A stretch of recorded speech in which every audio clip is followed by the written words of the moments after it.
예민수의 경제 토크 손여로 팀장님 오셨는데요. 제약바이오 얘기하겠습니다. 제약바이오가 올해 하반기에 정말 굉장히 그 좋은 흐름을 가져가다가 연말되면서 또 상당히 변동성을 알테오젠으로 표현되는 거죠. 엄청난 변동성이 있었고 1월은 또 바이오의 달이잖아요. 맞습니다. 네, 기대감이 있고 여기도 혼재되어 있습니다. 일단은 뭐부터 얘기하냐면 금리 환경부터 얘기하면 연준이 내년에 금리 인하 폭을 2회 정도로 줄였습니다. 맞습니다. 금리 인하가 생각보다 빠르지 않을 것이다. 이게 제약바이오에게는 어쨌든 간에 불리한 환경이잖아요. 맞습니다. 그런 걸 반영한 건가요? 제약바이오 요즘 약세가? 네, 좀 충분히 좀 그런 걸 좀 반영했다라고 보고 있고 제약바이오 같은 경우는 올해 상반기에 정말 뜨거웠던 반도체나 이런 쪽에 키를 받은 다음에 2분기, 3분기 넘어갈 때 제약바이오 뜨거웠고 사실 올해 4분기에는 엔캐리 트레이드랑 뭐 이런 기준금리 인하 가능성이 좀 줄어들면서 힘들지 않은 섹터가 없다라고 판단합니다. 그래서 제약바이오 같은 경우도 정말 올해 3분기에 뜨거웠던 상승세를 모조리 다 반납하고 바닥에서 이제 막 다시 올라오는 모습이고 불확실성 제거의 일환으로 2차전지 관련 종목들이 바닥에서 빨리 올라오기를 바라시는 분들 많이 계실 텐데 아직 좀 2차전지 못 올라오는 모습이지만 제약바이오는 좀 반등이 나오는 모습입니다. 근데 저 같은 경우도 제약바이오랑 반도체랑 2차 전지 중에 어느 게 안전하냐라고 물어보신다고 한다면 저도 제약바이오 편을 못 듭니다. 근데 제약바이오 중에서도 안전한 종목은 본업이 있는 종목. 그다음에 예를 들어 우리가 알고 있는 일반 의약품을 만드는 기업들만 안전하다라고 보고 있고 그러면 우리가 알고 있는 뭐 대웅제약이라든가 뭐 휴젤이라든가 유한양행, 종근당 뭐 이런 종목들을 제외하고 우리가 정말 이 성장성을 갖고 있는 종목들 중에서는 저는 뭐 뭐 한약품까지 뭐 이런 종목들 안전하다라고 보고 있고 그러면 그 나머지 중에서 뭐가 안정적이냐라고 봤을 때는 사실 CMO랑 바이오시밀밖에 없는 것 같아요. 그래서 셀트리온, 삼성, 바이오닉스 그게 안전하고 그러면 앞으로 성장성을 보여줄 것으로 전망이 되고 있는데 성장성을 일부 보여준 종목들이 있죠. 플랫폼 기업들 그다음에 이제 ADC 기업들 임상 3상까지 쭉 끌고 있는 기업들이 아니고 근데 그런 쪽이 변동성이 있지만 주가도 제일 세잖아. 그렇습니다. 그래서 저는 오늘은 JP모건 헬스케어 컨퍼런스를 말씀을 드릴 거지만 JP 헬스케어 컨퍼런스랑 관련이 없는 종목들 중에서는 ADC나 플랫폼 기업들이 낫다라고 보고 있고 저는 정말 하루에 뉴스 한 번도 못 봅니다. 저는 단기적인 변동성을 너무 선호하지 않습니다. 이러신 분들은 바이오시밀러 쪽을 보시는 게 좋다라고 판단되고 있고 지금 제가 또 이 제약바이오를 둘러싼 뉴스를 한 6곳까지 갖고 왔는데 다 이 제약바이오에 대한 뉴스가 아니에요. 딱 하나죠. 생물보안법만 딱 제약바이오에 대한 뉴스고 나머진 다 시장에 대한 뉴스입니다. 뭐 트럼프 이제 뭐 어떤 정부 예산에 대한 셧다운도 시장에 대한 이야기고 그다음 FOMC가 기준금리 지금은 인하했지만 인하 횟수를 4번에서 2번으로 한다는 것도 제약바이오에 대한 영향을 주고 제가 가장 무서운 거는 일본 금리 뉴스입니다. 그래서 지금 아무도 엔캐리 트레이드가 정확히 몇 퍼센트 완료됐는지도 모르고 뉴스를 보면은 70%다, 90%다 이러면서 엔캐리 트레이드 리스크는 끝났다라고 보고 있는데 그냥 내가 투자를 한 달 단위로 할 거면 상관이 없는데 제가 아무리 잘 모르는 저도 지금 보면은 미국은 2025년 타겟 금리를 3.8%에서 3.9%로 잡았기 때문에 기준금리를 2번 하는 건데 일본이 지금 0.25%인데 어떤 국가적인 금리 내년에 어쨌든 뭐 언제가 됐든 좀 올려야 되죠. 그렇죠. 국가적인 차원에서 우리가 저도 이제 뭐 아버지 세대처럼 뭐 은행 예금이 뭐 8, 9% 이런 못 받지만 보통 시중에서 대출 금리가 3.5%였고 뭐 예금 금리도 3.5%였고 제가 가장 많이 기억했던 게 1.5%에서 2%면 결국 일본도 1.5에서 2로 가야 되는데 뭐 하루아침에 가진 않겠지만 결국 이 달러와 이 엔 간의 스프레드가 줄면은 이 매도 물량이 나온다라는 엔캐리 청산. 그렇죠. 엔캐리 청산이 나온다는 뉴스가 나왔을 때 이 외국인과 기관이 매도 우르르 나오는 모습이 나왔기 때문에 근우가 엔캐리 트레이드가 몇 프로 확정됐습니다 라고 얘기하기 전까지는 제약바이오를 맘 놓고 투자를 못할 것 같다라고 판단을 되고 있고 제가 제약바이오를 긍정적으로 말씀드리겠지만 제약바이오는 그 어떤 섹터보다도 반도체보다도 2차전지보다도 뉴스 팔로우를 꾸준히 하셔야 되고 기술적 분석을 확실히 하셔야 되고 미련을 가지시면 안 된다라고 보고 있고 나는 손절을 절대 못한다라고 하신 분들은 우리가 알만한 대장급 ADC나 차라리 본업을 갖고 있으면서 그냥 뭐 뷰티 사업을 잠깐 하던가 아니면 비만 당뇨 치료제 사업을 잠깐 하든가 아니면 정말 뭐 다른 오스코텍을 끌어들여가지고 신약을 개발한다든가 이런 종목들 아니면은 CMO 예. 종목들 요 정도로 해보시는 게 기본적으로 괜찮을 것 제약바이오는 같아요. 난이도가 있는 네. 업종이에요. 네, 그걸 감안하고 그 투자를 하셔야 되는 거고요. 그러면 제약바이오 쪽에서 관심 있게 보는 쪽 어디라고요? 네, 우선 저는 뒤에서 JP모건 헬스케어 컨퍼런스 말씀을 드릴 건데 네. 삼천당 제약이나 알테오젠은 약간 좀 중간 체크해 보시면 좋을 것 같아요. 이제 알테오젠이 오늘 같은 경우 상대적으로 강한 모습 보여줬는데 삼천당 제약이 어제 강한 모습 보여줬습니다. 23일 강한 모습 보여줬고 오늘 좀 차익이 나오는 모습이에요. 그래서 삼천당 제약이 그동안 이 셀트리온한테 억눌려 있었던 물론 이제 이게 삼천당 제약을 비하하는 내용이 될 수 있을까봐 적극적으로 말씀 못 드리겠지만 삼천당 제약이 왜 이렇게 안 간다라고 생각을 하세요라고 하시면 이제 오프 더 레코드에서는 삼천당 제약이 절대 이 아일리아 바이오 시밀러 못 뚫어 이렇게 말씀하신 분 실제로 계셨어요. 그래서 저는 뭐 제약 바이오 애널리스트도 아니고 어떤 삼천당 제약 이제 공장 가가지고 뭐 이렇게 보는 이제 내부자도 아니기 때문에 정말 삼천당 제약이 그런가 이렇게 보고 있었는데 삼천당 제약이 실제로 수급이 안 좋았으니까 그렇게 보고 있었습니다. 근데 틀렸다라고 볼 수 있을 것 같아요. 지금 아이엘리아 바이오시밀러가 독일 프레제니스와 이 유통 판매 계약을 맺었다라는 부분들이고 이 판매 유통 위치가 겹치지 않기 때문에 삼천당 제약이 잘했다라고 평가를 하고 있습니다.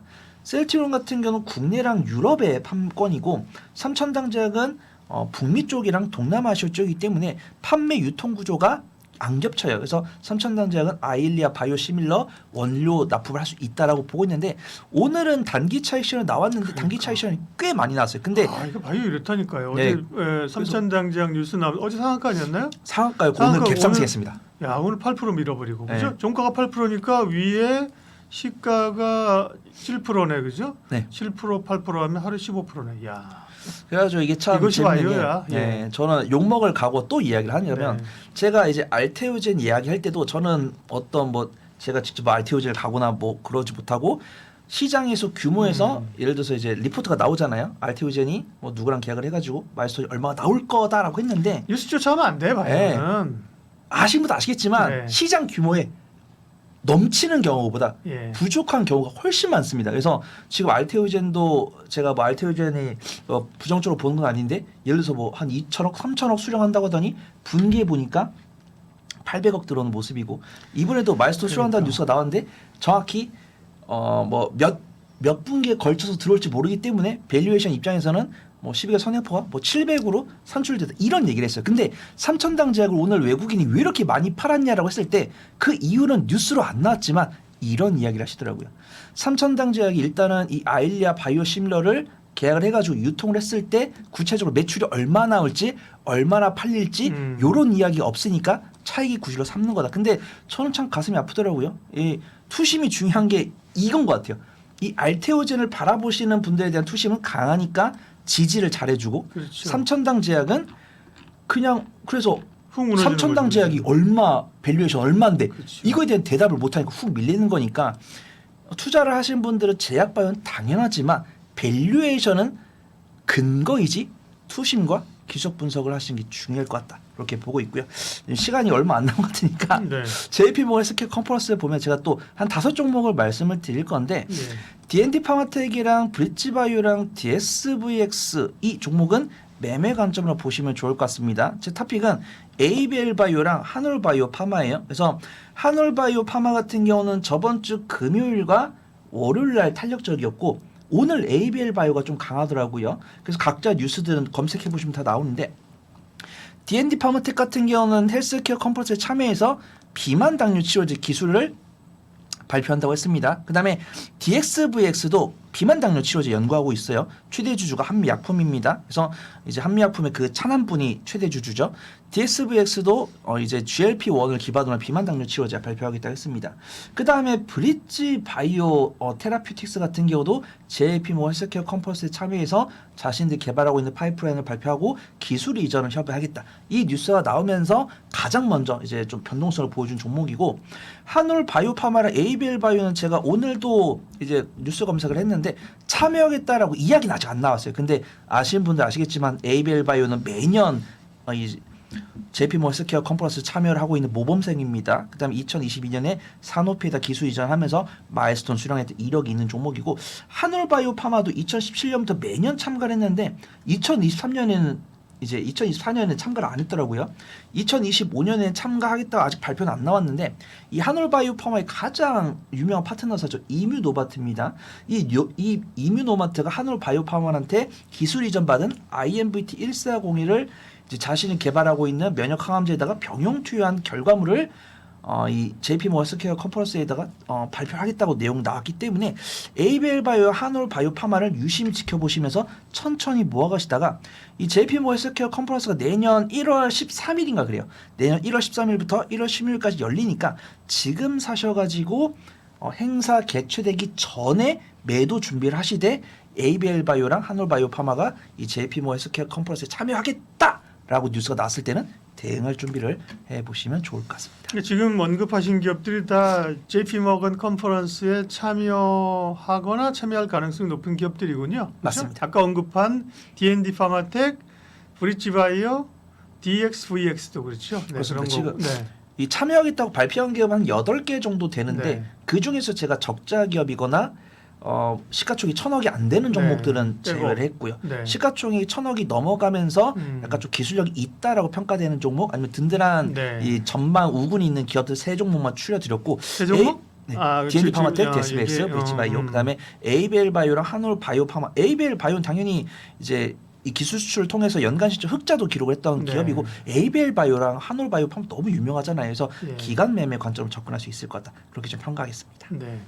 이거는 이제 JP모건과 관련된 얘기고요. JP모건은 뭐 중요한 1월의 이벤트이죠. 그러나 이제 1월 끝나면 바이오를 버릴 건 아니니까 그죠? 바이오 맞습니다. 본업으로 들어오게 되면 아까처럼 변동성을 잘 이기지 못하는 분들은 본업이 있는 제약사, 네. 그죠? 그런 걸 사고 또 확실한 사업 내용이 있는 CMO, 맞습니다. 네, 하고 공격적인 분들은 바이오텍으로 가라 그런 거죠. 네, 확실하게 제가 아까 본업 있는 제약 기업들도 한 5가지 말씀드렸고 CMO 2개 말씀드렸고 CMO는 뭐 이제 삼성바이오랑 셀트리온. 셀트리온. 그다음에 플랫폼 기업은 이제 알테오젠, 삼천당제 말씀드렸고 D&D 파마텍, 브릿지바이오, DXVX, ABL 바이오, 한올바이오 말씀드렸는데 이 종목을 제외하고도 유망한 종목들 많습니다. 근데 제가 언급되지 않은 종목들 중에서 시가총액이 1,000억 원이 안 되면서도 연간 실적이 4년 이상 적자인데 이게 기술 특리로 상장하지 않은 기업들은 3월 달에 진짜 좀 조심하셔야 되고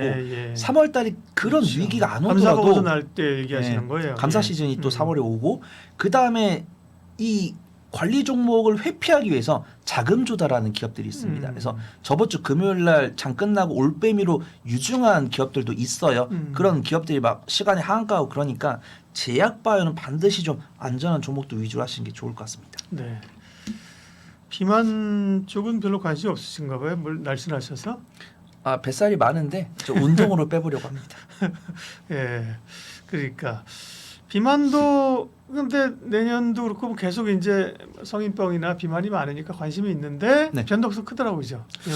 비만 당뇨 치료제 같은 경우는 요거를 호재로 보시는 분들이 많이 계시는데 저는 약간 중립적인 입장입니다. 그 일론 머스크 CEO랑 트럼프 대통령 당선인이 비만 당뇨 치료제 약가를 인하를 하겠다고 했거든요. 근데 지금 일라리랑 노보노 디스크도 잘 보시면은 이익률이 60%가 넘습니다. 그래서 예를 들어서 100만 원어치 팔았을 때는 60만 원이 남는다는 거죠. 근데 약가를 인하를 하면은 우리가 이 약품의 원가가 얼마인지를 모르니까 이 가격을 주고 사는 건데 약가 떨어지면은 이 물건이 얼마인지를 얼추 알게 되거든요. 그다음에 이 기업들 입장에서도 자신들이 가져갈 수 있는 최근에 가져갈 수 있는 이런 매출이 떨어지기 마련인데 관련 종목들이 오히려 오르는 상황입니다. 그래서 예를 들어서 일론 머스크 CEO랑 트럼프 대통령 당선인이 일라이랑 노보노디스크랑 이 비만 당뇨 치료제 관련 종목들이 정말 고공행진 하던 상황에서 약가 인하 이야기를 했어도 과연 올랐을까? 이런 생각이 드는데 비만 당뇨 치료제 관련 종목들은 노보노디스크랑 일라릴리 차트를 보더라도 고점 대비해서 30% 이상 밀렸고 그다음에 우리가 알만한 비만 당뇨 치료제 중에서도 뭐 펩트론이나 인벤티지랩, 그다음 한미약품, 뭐 D&D 파마텍 이런 종목들도 보면은 고점 대비해서 많이 밀렸다가 펩트론이나 인벤티지랩은 거의 박스권 많이 회복한 상황이고 그 뒤를 이제 D&D 파마텍이 쫓아가는 상황이고 한미약품이나 샤페론이나 한국 BNC나 우리가 경구용 비만 당뇨 치료제 개발한다고 알고 있는 종목들은 그 많은 기업들을 다 기억하고 있어요. 그래야지 살아갈 수 있어. 네. 그래서 이제 저도 이제 우리 구독자분들께 말씀드리면 네. 무슨 주 하면 이렇게 수술 나와야죠. 그래서 네. 그런 종목들을 보면은 이제 이 종목들이 뛰쳐나가고 이 종목들이 좀 부담된다라고 하면은 이렇게 쫓아가는 종목들이었는데 그런 종목들이 안 움직이고 있는 거 보니까 분명히 약가이 나는 이 제약바이오 비만 당뇨 치료제 관련 종목들한테 큰 호재는 부정적인 뉴스인데 이 종목들이 이미 이 NK라든가 기준금리 인하 횟수 감소라든가 이런 것들이 모조리 다 반영되면서 바닥에 있다 보니까 오히려 불확실성 제거 일환으로 반등이 나오는 것 같으니까 저는 비만 당뇨 치료제 같은 경우는 뭐 블루엠텍이나 국내 위고비를 예. 유통을 하고 있는 블루엠텍 이 정도 좀 볼 수 있다라고 보고 있고 아무래도 비만 당뇨 치료제 관련 종목들을 매매 관점으로 보는 게 좋지 않을까 이렇게 좀 평가하도록 하겠습니다. 제약바이오 이야기 퍼스트 프라임 리서치 손여로 팀장님 함께했습니다. 고맙습니다. 감사합니다.